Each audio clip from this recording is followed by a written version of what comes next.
మనం పీల్చే గాలి శ్వసనానికి అంటూ అవదు. మనం తాగే నీరు అధరాలకు అంటూ అవదు. మనం నిల్చునే భూమి పాదాలకు అంటూ అవదు. మనకు రక్షణగా నిలిచే ఆకాశం శరీరానికి అంటూ అవదు. మనకు తేజస్సును అందించే అగ్ని జ్ఞానానికి అంటూ అవదు. కానీ ఆ పంచమహాభూతాల సాక్షిగా జీవించే మనుషులకు మాత్రం ఒకరంటే ఒకరికి అంటూ.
మన స్టడీ సర్కిల్లో చదువుకొని తరువాత వ్యవసాయ రంగంలో తాను చేసిన విశేష రీసెర్చ్కి కాను మిస్ కుమారికి ఉత్తమ వ్యవసాయ శాస్త్రవేత్త అవార్డును అందజేయాల్సిందిగా మన రాష్ట్ర సాంఘిక సంక్షేమ శాఖ మంత్రులు శ్రీ సారయ్య నాయక్ గారిని కోరుతున్నాము.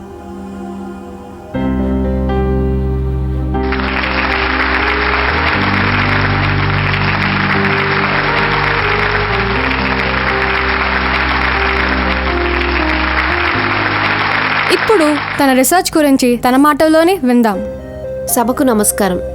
ముందుగా నా ఈ శ్రమను గుర్తించినందుకు ప్రభుత్వానికి ధన్యవాదములు. ఇది కేవలం నా ఒక్కదాని శ్రమ మాత్రమే కాదు. నాకన్నా ముందు ఎంతో మంది శాస్త్రవేత్తలు, రైతులు ఈ వ్యవసాయ రంగ అభివృద్ధికి తోడ్పడ్డారు. వారితో పోలిస్తే నా ఈ శ్రమ సముద్రంలోని నీటి బిందువు. కానీ దాని ఫలితం మాత్రం ఎంతో మంది మామిడి రైతులకు లాభాలు తెచ్చిపెడుతుండడం నిజంగా ఆనందం కలిగించే విషయం. జన్యుపరంగా ఇది ఎలాంటి రీసెర్చ్ అనే విషయాన్ని పక్కన పెడితే ఈ రకం మామిడి తయారీకి వాడిన పద్ధతి అందరికీ తెలిసిందే, అంటు కట్టడం. కుమారి గారు క్షమించాలి. ఒక శాస్త్రవేత్తగా మొక్కకి అంటుకట్టడం ఎలానో నేర్చుకున్నా. ఒక మనిషిగా మనిషికి మధ్య, ఇంకా చెప్పాలంటే మనసుకి మధ్య అంటుకట్టడం ఎలానో ఇప్పటికీ సమాధానం దొరకని ప్రశ్న. ఈ మధ్యప్రదేశ్లోని ఒక గ్రామంలో దళితులు ఎంతో ప్రేమగా కట్టించుకున్న తాగునీటి బావిలో అగ్రకులాల వారు కొంతమంది కిరోసిన్ పోసి దాన్ని నాశనం చేశారంటే ఇలాంటి వివక్షలను సమీక్ష చేసుకోవాల్సిన అవసరం ఎంతైనా ఉంది. నేను ఈ రీసెర్చ్ కండక్ట్ చేయడానికి ఎంచుకున్న ఊరు వరంగల్ జిల్లాలోని మారుమూల ప్రాంతం.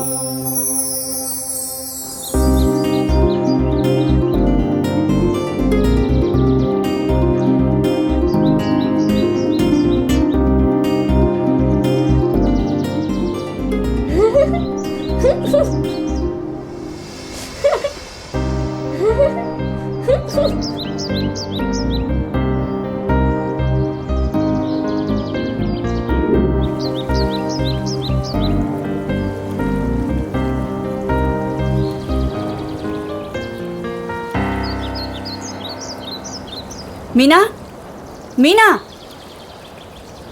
ఎన్నిసార్లు చెప్పాలి ఆ అబ్బాయిని ముట్టుకోకూడదని?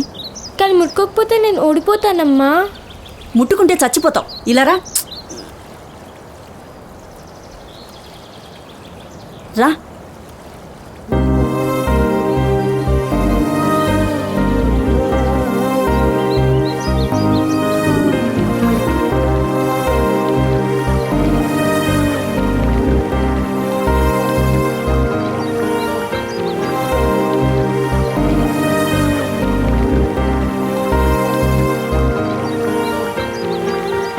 తాకూడదంట. ఎందుకు? బహుశా అవ్వ చెప్పినట్టు ఇదేమైనా రోగమేమో. అమాయకత్వంతో స్నేహం పెంచుకున్న ఆ చిట్టి బుర్రలో ఎన్ని ఆలోచనలో. అవును, తను అడిగినట్టు రోగమే. కానీ అది మనిషి శరీరానికి చేసే రోగం కాదు, మనసుకు పట్టిన రోగం, బుద్ధికి పట్టిన రోగం. ఈ రోగానికి మందులు మాత్రలు కాదు, మాటలు, కుదరకపోతే చేతలు. కానీ ఈ రోగాన్ని నిర్లక్ష్యం చేస్తే మాత్రం అంటువ్యాధిలా మారి మన సమాజంలో అభివృద్ధిని, ఐకమత్యాన్ని చంపేస్తుంది. ఇలా నేను తాకకపోతే ప్రతిసారి ఓడిపోతానుగా, మరి గెలిచేదెలా? మనం ఆడే ప్రతి ఆట గెలుపులోని ఆనందం కన్నా ఓటమిని తట్టుకునే ఓర్పునే నేర్పిస్తుంది. కానీ తనకి మాత్రం ఆ ఆట గెలవలేని నిస్సహాయతను గుర్తు చేస్తుంది.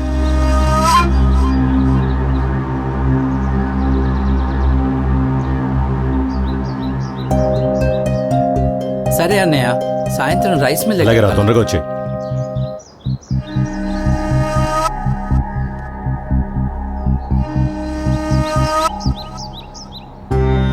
ఏం గంగా, బాగున్నావా?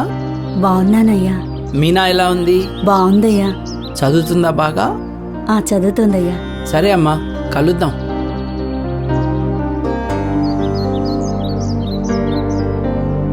అయ్యా, చేపలు. రే, ఆ చేపలు తీసుకెళ్ళి అమ్మగారికి ఇచ్చిరా.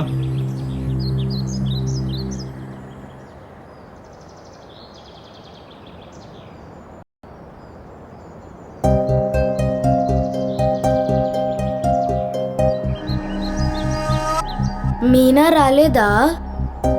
రాలేదమ్మా. గంగా, ఊరికి అనలేదే, కుక్కతో ఒక వంకరని. ఎన్నిసార్లు తరిమినా గడపెక్కి కూర్చుంటాయి కుక్కలు. మీనాను మందలించినానయ్యా, తనేమి ఇప్పుడు బాబుతో ఆడుకోవటం లేదు. పోపో.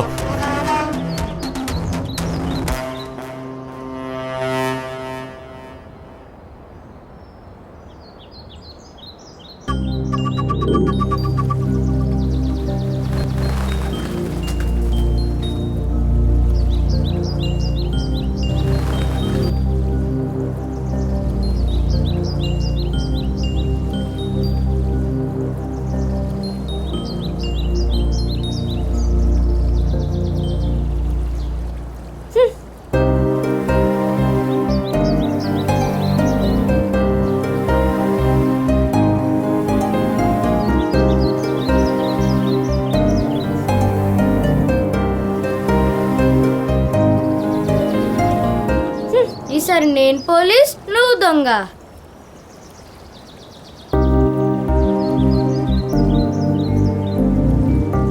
మీనా, మీనా.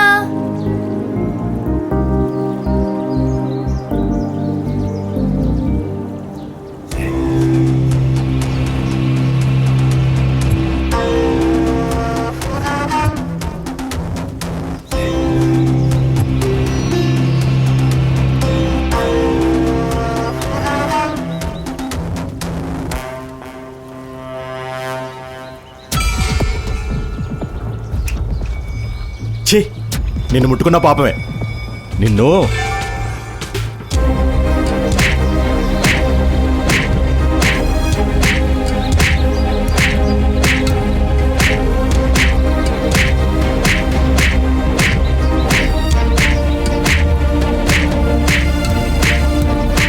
నాన్న కొట్టద్దు, నాన్న కొట్టద్దు, నాన్న ప్లీజ్ నాన్న, మీనాన్ని కొట్టద్దు నాన్న. రే, నువ్వు పక్కనుండు.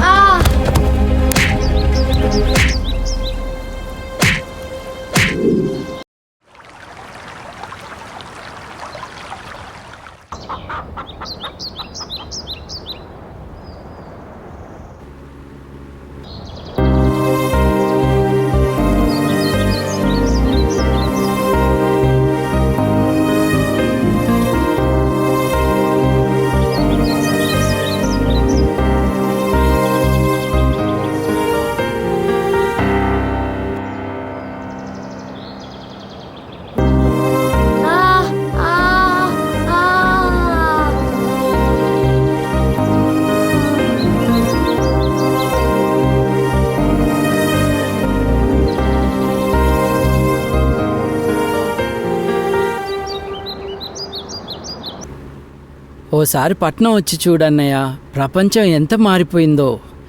మనిషి మనిషిని తాకకూడదంటాం, తాకితే మైలా పాపం అని. ఏంటన్నయ్య నీ చాదస్తం? అది నేరం కూడా. తరతరాలుగా వాళ్ళు జమీందారులు, మనం చేపలు పట్టుకుని బతుకుతున్నాం. వాళ్ళకి ఎప్పుడూ ఇక్కడే ఉండే భూములున్నాయి. ఈ పారే నది తప్ప మనకంటూ ఏమీ లేవు. చివరకు మనం ఉన్న స్థలం కూడా వాళ్ళదే. అందుకే వాళ్ళు మనల్ని తాకరు, మనం వాళ్ళని తాకం.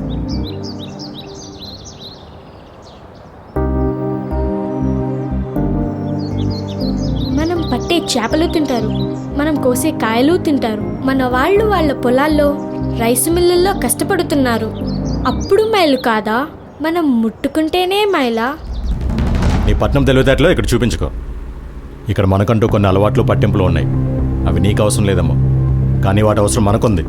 మూఢాచారాలు, పట్టింపులు మీరు ఆచరించటమే కాదు, చిన్నపిల్లల మీద కూడా రుద్దుతారెందుకు? ఇప్పటి నుంచి వాడికి అలవాటు చేయకపోతే నీలాగే అలగా జనంతో స్నేహం చేసి పాడైపోతాడు. అందుకే ఇప్పటి నుంచి అటువైపు వెళ్ళడం కానీ తిరగడం కానీ చేయకూడదు. అర్థమైందా?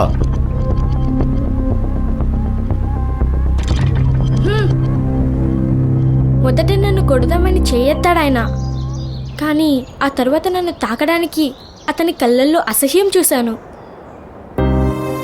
తరువాత అతని కర్రతో ఎంత కొడుతున్నా బాధ కలగలేదమ్మా.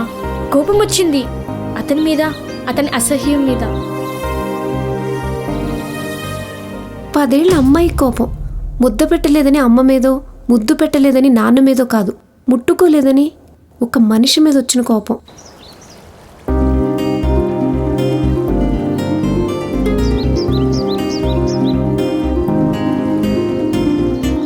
వాళ్ళమ్మ గంగం తప్ప మనుషులు ఇంకెవ్వరినీ తాకనని నిర్ణయించుకుంది.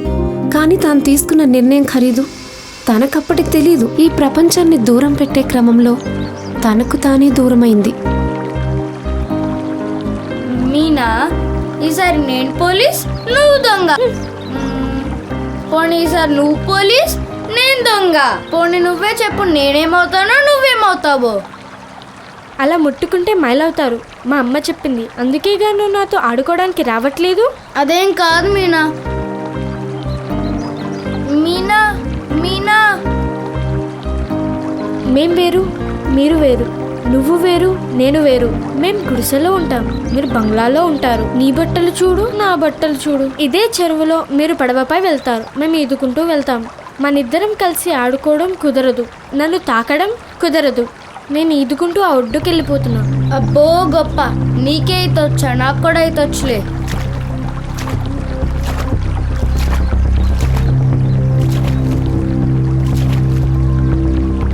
మీనా మీనా ఆగు. మీనా మీనా మీనా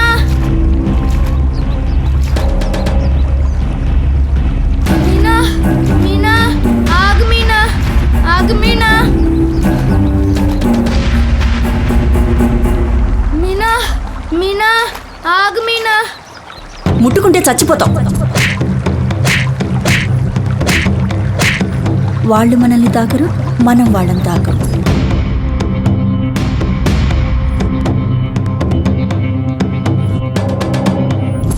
ఒక 10 ఏళ్ల పాప 10 సెకండ్లు తీసుకునే నిర్ణయం తన మిగిలిన జీవితంలో తనపై అసహ్యం పెంచుకుంటుందా లేక ప్రేమను పెంచుకుంటుందా అనే విషయంపై ఆధారపడుంది. ఇతరులు తనపై చూపించే అసహ్యం కన్నా ఆ అబ్బాయిని కాపాడలేకపోతే వచ్చే అసహ్యమే తనపై ఎక్కువ ఉంటుందనే విషయం ఆ పాపకు అర్థమవుతుంది. అన్నింటికీ సమాధానం ఆ కాలమే.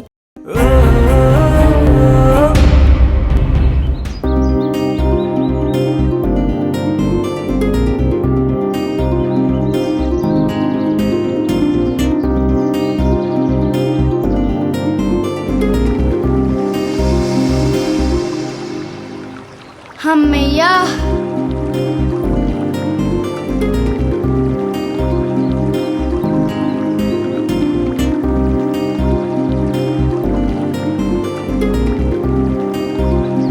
ఆ వాగును చూస్తే నీకు భయమేస్తుందా?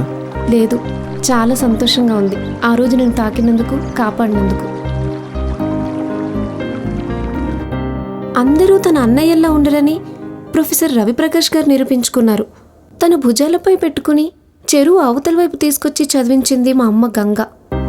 తన దానికి ధన్యవాదాలు చెప్పి తను నా గురించి పడిన కష్టాన్ని చిన్న చేయలేను. ఇక నా చిన్ననాటి స్నేహితుడు, కాలం మీ ముందుంచిన సమాధానం, నా మిత్రుడు ప్రహ్లాద్. చివరగా అంటుకట్టాల్సిన మామిళ్ళు కన్నా ప్రజలే ఎక్కువ ఉన్నారు. మనుషుల మనసులకు, వారి ఆలోచనకు అంటుకట్టే పరిస్థితి ఉన్న ఈ సమాజంలో అంటరానితనం ఎప్పటికీ అంటురానితనంగానే ఉండిపోతుంది. ప్రతి మనిషిలోని సామర్థ్యాన్ని తాకగలిగిన నాడే సప్త సముద్రాలను ఈదగలిగే నాలాంటి మీనాలకు విముక్తి. సెలవు.